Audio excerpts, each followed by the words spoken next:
Care maintenance.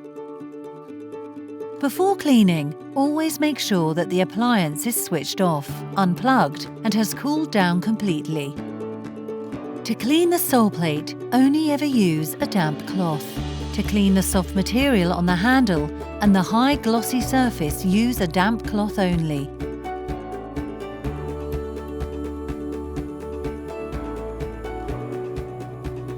If the clean LED lights up permanently and the acoustic signal sounds, this is an indicator to proceed with the descaling cleaning procedure. Make sure the water tank is at least 50% full with water, not exceeding the max mark. Place the iron into the cleaning vessel and press and hold the clean button for 5 seconds. The clean LED will flash, as well as the LED on the iron, and an acoustic signal will sound to indicate the beginning of the cleaning process. Throughout cleaning, the acoustic signal will sound for 2 minutes.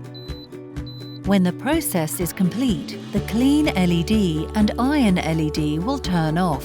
It will sound one last time, and the unit will cool. Taking care to avoid the hot water, remove the iron from the cleaning vessel and iron onto a rag to wipe off the water residue. Carefully pour away the water in the cleaning vessel. Take apart and remove both sections of the cleaning vessel. Rinse and dry off before storing for the next use.